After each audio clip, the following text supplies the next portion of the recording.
হঠাৎ প্রেমে আসলো তুফান, ডুবলো তরি মাঝে। স্বপ্নখানা ভাঙতে দেখি সেই তুমি নেই কাছে। বিনিদ্র রাত জাগবে দুজন, দু চোখ ভেজা ঘুম। আবির রঙে রাঙা হবে ভালোবাসার মরশুম।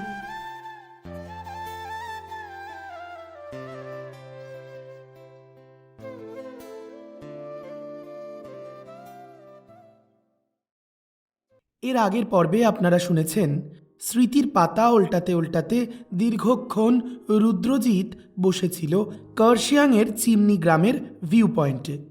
অনেকটা সময় রুদ্রজিৎ কাটিয়ে ফেলেছিল কলেজ জীবন, রাইয়ের সাথে পরিচয়, বন্ধুত্ব, কাছে আসা এবং ভালোবাসার দিনগুলোর কথা ভাবতে ভাবতে। এমনকি সেই দুঃস্বপ্নের স্মৃতিগুলোও রুদ্রজিতের মনকে এক অজানা দুঃখের মেঘে ঢেকে দিয়ে যাচ্ছিল। রুদ্রজিতের মনে পড়ে যাচ্ছিল রাইয়ের সাথে ভুল বোঝাবুঝি এবং দূরত্ব বেড়ে যাওয়ার সেই দিনগুলো। তারপর দীর্ঘক্ষণ, বলা ভালো দীর্ঘদিন, রাই এবং রুদ্রজিৎ হেঁটে গিয়েছে একে অন্যের আলাদা রাস্তায়, যে রাস্তা আর কোনো দিন মেলেনি। আজ প্রায় 11 বছর পর যে যার জীবনে ব্যস্ত থাকাকালীন হঠাৎ করেই রুদ্রজিৎ থমকে যায় কার্শিয়াংয়ের চলন্ত গাড়িতে রাইকে দেখে। আর আরেকদিকে ভাগ্যের কি পরিহাস, রাই কিনা রুদ্রজিতের তৈরি করা অহলদারার হোমস্টেতে এসেই আশ্রয় নেয়। সন্ধেবেলায় বাড়ি ফিরে রুদ্রজিতের শরীর ভালো না থাকায় সেদিন আর নতুন গেস্টদের সাথে মিট করতে উৎসাহ পায়নি রুদ্রজিৎ। ভেবেছিল পরের দিন ব্রেকফাস্ট টেবিলে তার হোমস্টেতে আসা সকল গেস্টদের সাথে আলাপ পরিচয় করবে।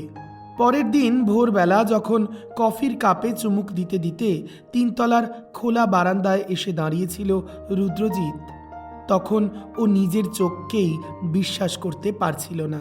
সেখানেই ও প্রথম আবিষ্কার করে যে এই আলো আঁধারির ভোরবেলায় কমলা সূর্যের আলো মাখা কাঞ্চনজঙ্ঘার দিকে বিভোর হয়ে তাকিয়ে রয়েছে রাই চৌধুরী। আজকের গল্প অভিমানী ভালোবাসা, 11 পর্ব। রোজকার মতো অন্যান্য ভূমিকায় আমার সাথে আজও রয়েছে অন্তরা, আর গল্প পাঠে রয়েছি আমি প্রীতম। আর কথা না বাড়িয়ে শুরু করা যাক আজকের পর্ব। রাইকে আনএক্সপেক্টেডলি রুদ্রজিৎ নিজের হোমস্টেতে গেস্ট হিসেবে এভাবে দেখবে তা কখনো স্বপ্নেও কল্পনা করেনি। ধাতস্থ হতে খানিকক্ষণ সময় লেগেছিল তাই। রাই যতক্ষণ কাঞ্চনজঙ্ঘার দিকে তাকিয়েছিল ততক্ষণ রাইকে দূর থেকে পুঙ্খানুপুঙ্খভাবে লক্ষ্য করছিল রুদ্রজিৎ। আসলে বলা ভালো, রুদ্রজিৎ তখন নিজের মধ্যেই ছিল না, ওর মাথা কাজ করছিল না। এই পরিস্থিতিতে ওর ঠিক কি করা উচিত তা ও বুঝতেই পারছিল না। ওর কি এক্ষুনি 3 তলার বারান্দা থেকে নেমে গিয়ে নিজের ঘরে নিজেকে লুকিয়ে ফেলা উচিত, নাকি রুদ্রজিতের উচিত এক্ষুনি রাইয়ের সামনে দাঁড়িয়ে এতদিন পর সব ভুল বোঝাবুঝি মিটিয়ে ফেলা? কিং কর্তব্য বিমূঢ় হয়ে নিষ্পলক দৃষ্টিতে রাইয়ের দিকে তাকিয়ে কফির কাপটা হাতে নিয়ে দাঁড়িয়ে রইল রুদ্রজিৎ। ভোরের স্নিগ্ধ আলোয় শীতল হাওয়ার পরশে আজকের সকালটা রুদ্রজিতের জন্য সত্যিই অন্যরকম। আর আজ রাইকে ঠিক কলেজ জীবনের প্রথম দিনের রাইয়ের মতোই লাগছে। একেবারেই নিজের খেয়ালে হারিয়ে গিয়েছিল রুদ্রজিৎ। হয়তো এই মুহূর্তটা বেশ কিছুক্ষণ স্থায়ী হতে পারত, কিন্তু হঠাৎ করেই রুদ্রজিতের পকেটের মোবাইলটা ভাইব্রেট করে উঠতেই রুদ্রজিৎ নিজেকে সামলে নিয়ে চাপা স্বরে ফোনটা ধরল। হ্যালো দাদা, আজ ব্রেকফাস্টে কি তৈরি হবে সেটা জিজ্ঞেস করতেই তোমার ঘরে এসেছিলাম, কিন্তু তোমার ঘরে তো তোমাকে দেখতে পাচ্ছি না, তাই ভাবলাম ফোন করি। তুমি বোধহয় বেরিয়েছো নাকি? আমি ছাদেই আছি, আসছি। ফোনটা কাটার পরেই রুদ্রজিৎ ভেবেছিল চুপি চুপি ছাদ থেকে নেমে চলে যাবে, টেরও পাবে না রাই। কিন্তু শেষ রক্ষা হলো না। রাই প্রথমবার রুদ্রজিতের দিকে তাকিয়ে খুব অবাক হয়েছিল। বলা ভালো, চিনতে খানিকটা অসুবিধে হয়েছিল। কলেজ জীবনে দেখা ফর্সা রোগা মায়াময় মুখের ক্লিন শেভ করা ছেলেটা হঠাৎ করেই গাম্ভীর্যময় এক মুখ দাড়িওয়ালা এক যুবকে পরিণত হয়েছে। তবে দাড়ির আড়ালে ওই মায়াময় মুখটা চিনে নিতে খুব একটা সময় নেয়নি রাই। বোধহয় কোথাও একটা মনের গোপন থেকে ভালো লাগার পাত্রটাকে দেখে একটা অজানা আনন্দ ঠিকরে বের হতে যাচ্ছিল চোখে মুখে। কিন্তু খুব সন্তর্পণে নিজেকে সামলে নিয়ে রাই নিজেও ভেবেছিল রুদ্রজিতের দিক থেকে চোখ নামিয়ে নিজের ঘরেই চলে যাবে। কিন্তু পরিস্থিতি এমন দাঁড়ালো যে রুদ্রজিৎ কান থেকে ফোনটা নামিয়ে মুখটা তুলতেই চোখে চোখ পড়ে গেল রুদ্রজিৎ আর রাইয়ের। থমকে দাঁড়ালো রাই নিজেও। বেশ কিছুক্ষণ দুজনেই বজায় রাখল তাদের মৌনতা। তারপর একেবারেই অনভিপ্রেতভাবে একটা মুচকি হাসির এক্সপ্রেশন ফুটে উঠল রুদ্রজিতের মুখে। আলতো স্বরে জিজ্ঞেস করল, রাই, ভালো আছিস? এই মুহূর্তে রাইয়ের ঠিক কী করা উচিত সেই সিদ্ধান্ত রাই নিয়ে উঠতে পারল না।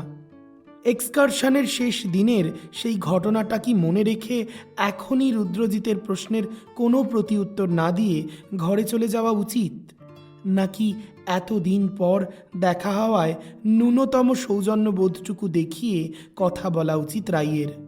কি করবে কি করবে না ভাবতে ভাবতেই এক কদম এগিয়ে এলো রাই। তারপর সে নিজেও নিচু স্বরে বলল, ভালো আছি। তুই ভালো আছিস? এই তো চলে যাচ্ছে।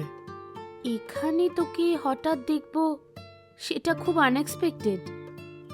সত্যি বলতে কি, তোকে দেখে প্রথমটাই চিনতেও পারিনি। চেহারায় বেশ পরিবর্তন এসেছে তোর। আলতো হেসে রুদ্রজিৎ শুধু বলল, সেটাই তো খুব স্বাভাবিক বল, তোকেও বদলেছে দেখতে। শুধুই মুচকি হাসল রাই। আবারও ইতস্তত করে রুদ্রজিৎ জিজ্ঞেস করল, আসলে হঠাৎ এখানে তোকে দেখতে পাবো এটা আমার এক্সপেকটেশন ছিল না। ঘুরতে এসেছিস? ঠিক ঘুরতে আসিনি, বলতে পারিস কিছুটা সময় কাটাতে এসেছি প্রকৃতির কাছে। ও আচ্ছা, তাহলে তো তোর ডেস্টিনেশনটা একদম 100% রাইট। না রে, আমার ডেস্টিনেশন সবসময় 100% রাইট হয় না। যাকে ছাড় সেসব কথা। তুই এখানে? মুচকি হেসে রুদ্রজিৎ উত্তর দিল, আসলে এই বাড়িটা আমারই। কাছের একটা স্কুলে কেমিস্ট্রি পড়াই, আর এই বাড়িটা করেছি কয়েক বছর হলো। আর তারপর ভাবলাম এখানে হোমস্টে তৈরি করলে বেশ ভালো হয়, তাই নিজের বাড়িতেই হোমস্টেটা করে ফেললাম। কার্শিয়াংয়ের এক্সকারশনের দিনগুলোর কথা মনে পড়ে যাচ্ছিল দুজনেরই। একদিকে রাই ভাবছিল, বাহ, রুদ্রজিৎ সেনগুপ্ত, দারুণ স্বার্থপর তো তুমি।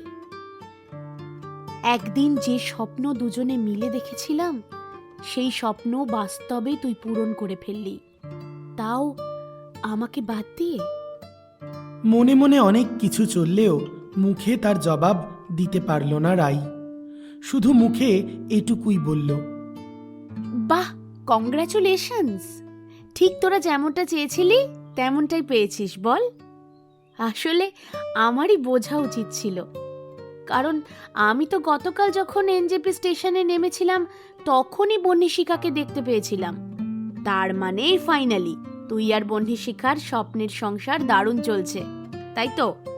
রুদ্রজিতের মুখের হাসিটা খানিকটা ম্লান হয়ে গেলেও সম্পূর্ণভাবে হাসিটা মিলিয়ে যেতে দিল না রুদ্রজিৎ। বরং মুখের হাসিটা বজায় রেখে মনে মনে ভাবল,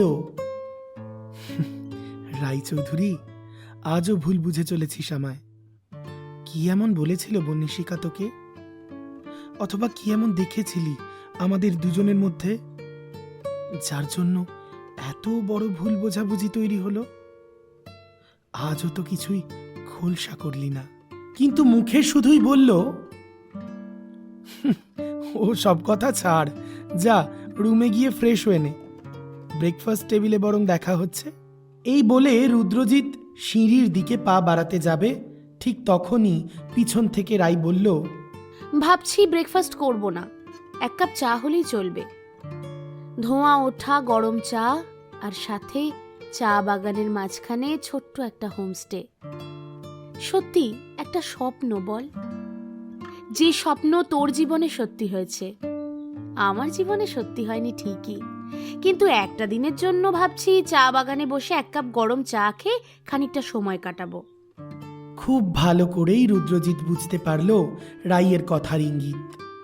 আসলে এমন স্বপ্ন রাই দেখেছিল সেই বহু বছর আগে, আর সেই স্বপ্ন পূরণের পিছনেই এত দিন দৌড়ে এসেছে রুদ্রজিৎ। শুধু পার্থক্য একটাই, রাই ভাবছে রুদ্রজিৎ বোধহয় বহ্নি শিখার সাথেই স্বপ্ন পূরণের পথে পা বাড়িয়েছিল, আর রুদ্রজিৎ জানে এই স্বপ্ন দেখেছিল রাই, আর পূরণের দায়িত্ব নিয়েছিল রুদ্র নিজে। তাই আজ রাই পাশে থাকুক বা না থাকুক, রুদ্রকে তো সেই স্বপ্ন পূরণ করতেই হতো। রুদ্রজিৎ অবশ্য আর কোনো কথা বাড়ালো না, শুধু এক গাল হেসে রাইকে বলল, ঠিক যেমনটা তুই চাইবি তেমনটাই হবে। এক কাজ কর, নিজের রুমে গিয়ে ফ্রেশ হয়ে নে, তারপর এখান থেকে কিছুটা হেঁটে সালামান্ডার লেকে পৌঁছে যাওয়া যায়। সেখানেই পাইনের জঙ্গলে বসে না হয় গরম ধোঁয়া ওঠা দার্জিলিং চা খেতে খেতে কথা হোক।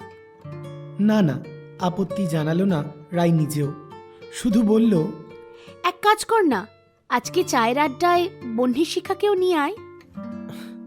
বহ্নি শিখা? তাকে কোথায় পাবো? সে তো এখানে নেই। ও, আসলে কাল এনজেপি স্টেশনে ওকে দেখলাম, আর আজ তোর সাথে এখানে দেখা, তাই ভাবলাম ও হয়তো চন্দননগরের বাড়ি থেকে এখানে ফিরল। আসলে আমি বুঝতে পারিনি, ও বোধহয় বাড়ি গেল, তাই না? এবারেও রুদ্রজিৎ কোনো উত্তর করল না এই প্রসঙ্গে, শুধুমাত্র রাইকে বলল, তুই এক কাজ কর, চায়ের আড্ডায় তোর হাজব্যান্ডকে নিয়ে আয়, নিশ্চয়ই উনি রুমেই আছেন। ফ্রেশ হয়ে নে, তারপর না হয় যেতে যেতেই আলাপ হবে ওনার সাথে। আমি একাই এসেছি। ও আচ্ছা, তাহলে।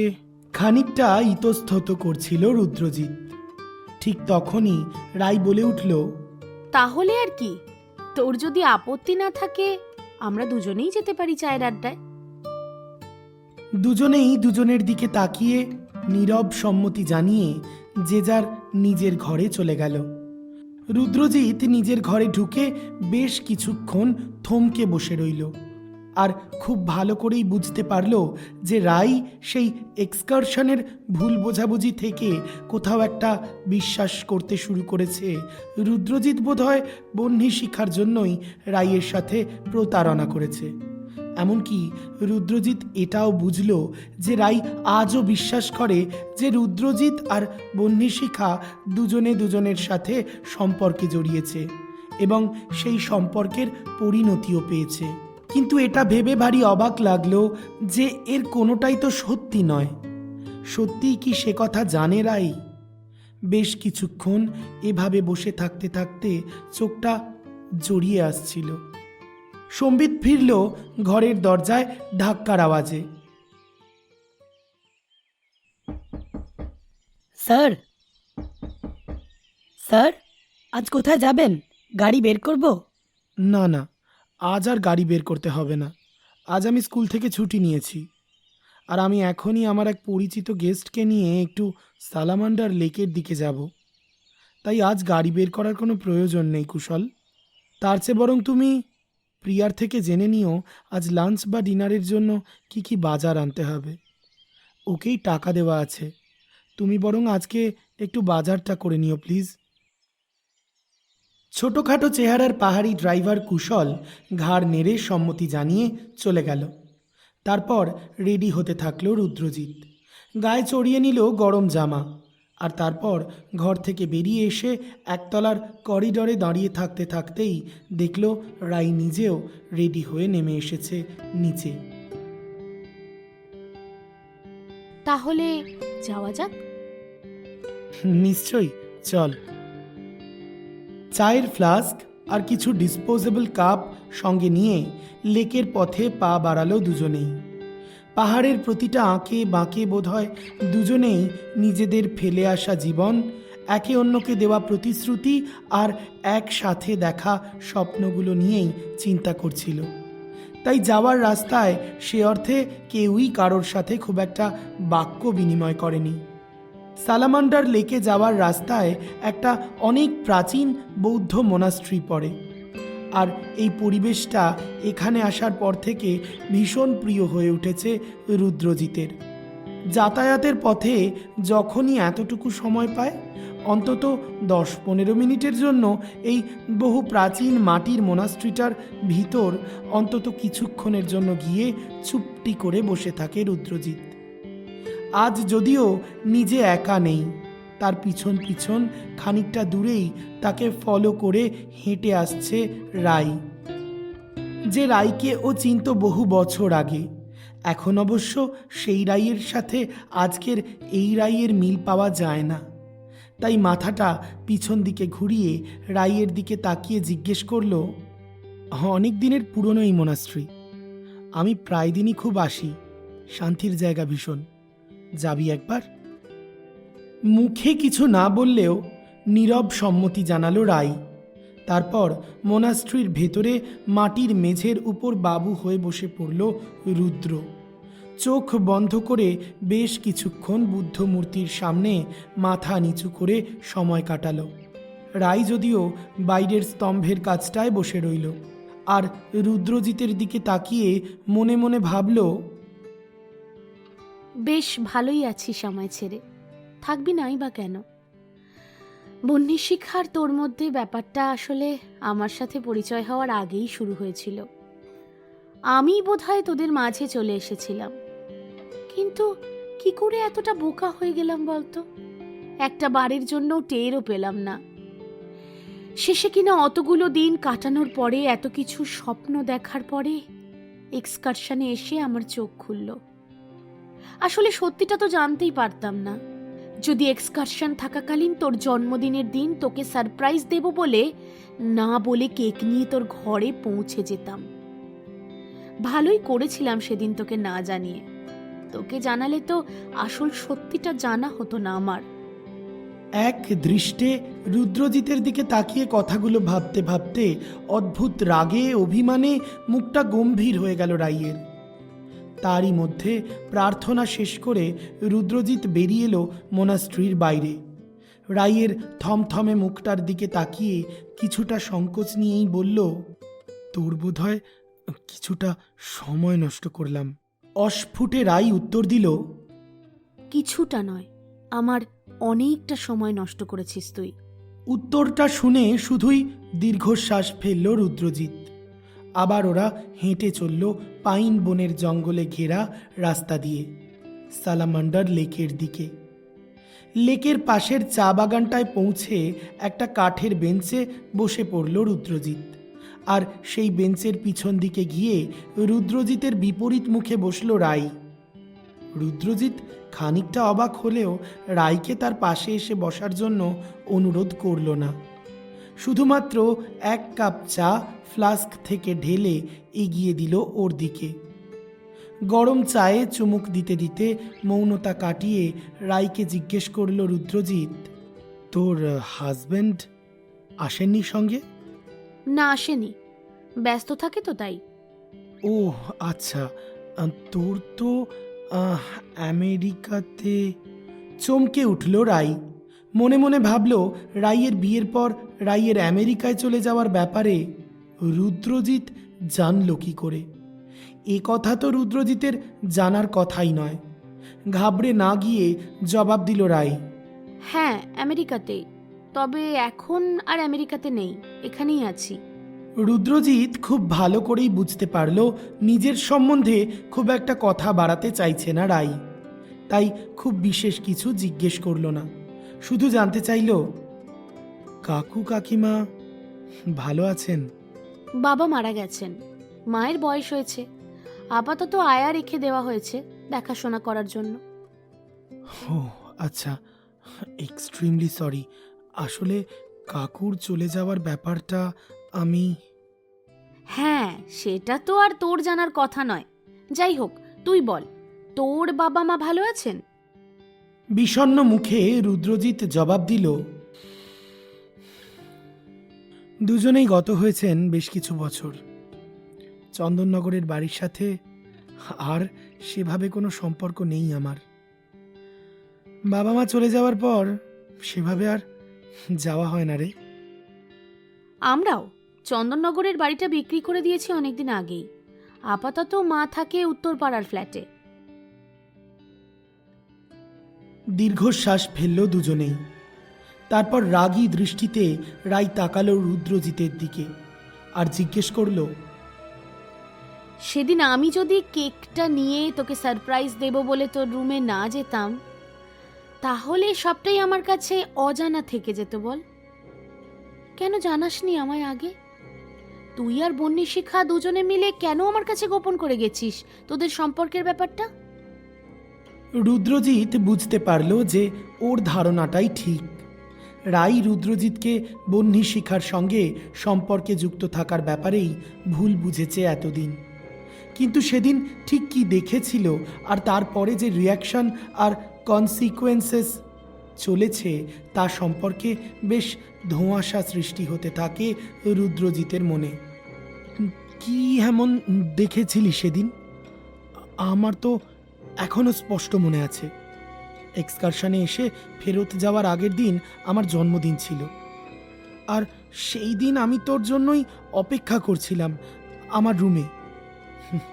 তারপর তো তুই এলিই না, কিন্তু কেন এলি না সেটা আমি আজও জানি না। যখন ঘুম ভাঙল তখন মাঝরাত্রি, আর তার পরের দিন যখন তোর ঘরে গেলাম, আমার এখনো স্পষ্ট মনে আছে তুই বেশ দৃঢ় কণ্ঠে আমাকে ঘর থেকে বেরিয়ে যেতে বলেছিলি। বিশ্বাস কর, আমি এখনো কিছুই জানি না যে সেদিন তুই কেন অমন করেছিলি। প্লিজ রাই, বল না। সত্যি জানিস না? আর এটা আমাকে বিশ্বাস করতে হবে? যা নিজের চোখে দেখেছি সেটা তো আর মিথ্যে নয় রুদ্রজিৎ। আচ্ছা, সে না হয় বুঝলাম, কিন্তু কি দেখেছিলি সেটাই তো জানি না। তুই তো এমন ন্যাকা ছিলি না, ন্যাকা সাজছিস। এবার রুদ্রজিতের ভীষণ অবাক লাগছে। জানতে ইচ্ছে করছে কি এমন দেখেছিল সেদিন রাই। কই, রুদ্রজিতের তো তেমন কিছুই মনে পড়ছে না। সত্যিই কি এমন দেখেছিল বলুন তো? আর যেখান থেকেই সব ভুল বোঝাবুঝির শুরু, এই ভুল বোঝাবুঝি কি আদৌ কোনোদিন মিটবে? রাই কি জানাবে সেদিন কি দেখেছিল রুদ্রজিতের ঘরে? জানতে গেলে অবশ্যই শুনতে হবে অভিমানী ভালোবাসার অন্তিম পর্ব, অর্থাৎ দ্বাদশ পর্ব, আগামী শুক্রবার ঠিক রাত্রি 8টায়। আজকের অভিমানী ভালোবাসার 11তম পর্ব এ পর্যন্তই। মনে রাখবেন, আগামী শুক্রবার আসছে অভিমানী ভালোবাসার অন্তিম পর্ব, আর তারপরেই আবারও ভালোবাসার মরশুম নিয়ে আসছে নতুন ভালোবাসার ধারাবাহিক গল্প, প্রতি শুক্রবার রাত্রি 8টায়। প্রতিদিনের মতো কয়েকটা কথা বলে চলে যাব। যদি এই গল্পটা ভালো লেগে থাকে তাহলে অবশ্যই একটা লাইক এবং কমেন্ট চাই। আর যদি আপনি আমাদের চ্যানেলে নতুন হন তাহলে অবশ্যই চ্যানেলটি সাবস্ক্রাইব করার অনুরোধ রইল। সাথে নোটিফিকেশন পাওয়ার জন্য বেল আইকনটা প্রেস করতে ভুলবেন না।